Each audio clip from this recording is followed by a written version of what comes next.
I don't know, just kind of let me know where the Chevy teammates are and what I need to do to continue saving fuel or position ourselves within the pack to save the fuel to have the quick fit cycle and stuff like that. So, I got a great guy on top of the box, or top of the boot, Tyler Bond. So I know some steering forward.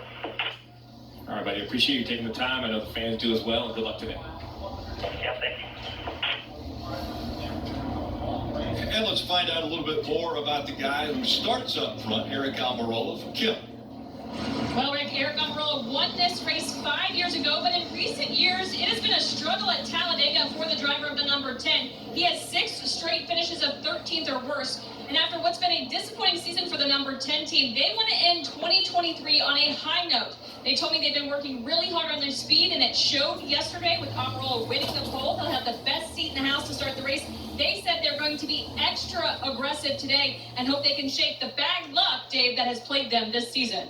Given the last 8 Talladega races, Ryan Blaney has finished first or second half the time. And he needs that kind of a finish today, finding himself 11 points below the cut line after crashing out last week at Texas. It's also, when I talked to his crew chief, Jonathan Haskell, this morning about what they do differently today, absolutely nothing. He said, we've executed lately. We're going to do it again today, Marty. The winner of the most recent super speedway race at Daytona was Chris Buescher. He used to dread these super speedway races. I asked him earlier this week, what's been the big difference? He said, honestly, my owner, Brad Keselowski, once Keselowski became a partial owner at RFK, every Wednesday before a super speedway race, Keselowski and Buescher would sit down and watch film together. He said he gave me all this insight of why he made moves, when he made moves. Brad Keselowski is one of the best at super speedway racing and obviously a very good teacher as well. Chris Buescher hoping to keep the momentum at super speedways going today here at Talladega, Rick. Yeah, Marty, a really good starting position. Want to check out the starting grid brought to you by Yellowwood. You see that front row with Eric Almirola, Joey Logano up there. Then Briscoe, Larson, Keselowski, Riley Herbst, Austin Cindric, William Byron. And a few guys below the cut line, Bubba Wallace and Ryan Blaney back there in row 5. Row 6, we see Kevin Harvick making his final super speedway start. One here back in 2010. Next to him, Denny Hamlin, Tyler Reddick back to row 7 of the playoff driver, as well as Bell and Truex pick up row 8. Gotta go back quite a bit here to find out Kyle Busch is starting there in row 13. Now, one thing he can look forward to is that he won here in April after leading only 3 laps, but he's got to have a good performance as he comes in 12th ranked of the playoff drivers. And Carson Hocevar all the way at the back. Didn't even really get a qualifying lap. They had a mechanical issue, so we'll keep an eye on the 42 to see if they got it mended and repaired for today's race. All right, Steve, I know you've talked to us before about here at this racetrack saving fuel right away. Give us kind of the breakdown of the race analysis. 500 miles broken up into 3 stages. The first and second stage, both 60 laps each. The final stage a little longer at 68. 42-ish laps. If you're leading, you burn a lot more fuel. If you get back in the pack in that draft, a little part throttle, 44, maybe even 45 laps at 55 miles an hour here on pit road. The drivers are checking their speed now. As they roll down pit road, let's have a look at the keys to victory lane, brought to you by Ruoff Mortgage. Easier said than done. Survive the wrecks. The first key is to be around at the finish. And that track position, I know a lot of guys talk about being conservative and hanging back. I believe the key is to run up front and be up front all day long. And then what drivers hate, you can't do it on your own. You have to get some help, whether it's a teammate or just somebody you have boxed in who has no choice but to push you to win this race. It's going to take a push.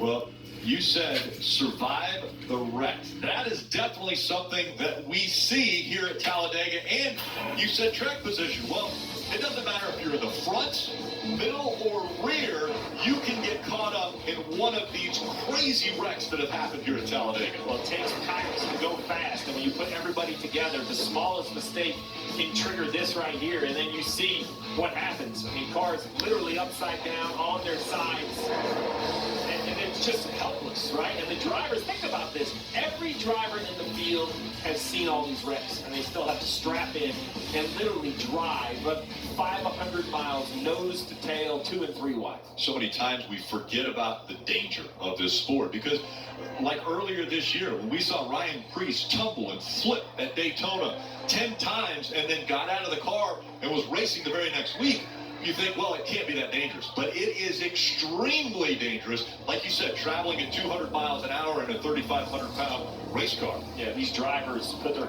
cars in positions that you and I wouldn't dream of doing the interstate, and they're going to do it at 200 miles an hour. So there's so much pressure on the teams to perform, and now it's set here in the playoffs where you have no choice but to go. Let's listen in to Ryan Blaney's team pre-race. Yay! They got, we know we got to do. They're going to get a lot of help. Thanks, boss. Be the best we can here. Just remember, we got to be there at the end. He knows better than anybody. That's Captain Roger Penske giving a few words of wisdom before we start the second race. We're off on the pace car. The playoffs. Ryan Blaney saw him get out of position there a little bit. They come through the trial, and again, a little uniqueness about this racetrack is the finish line is past the center of the trial. So they go through the trial now. Ready for them to go up through the gears and start the race here at Talladega. Green flag is out. Boogity, boogity, boogity. Let's go racing, boys.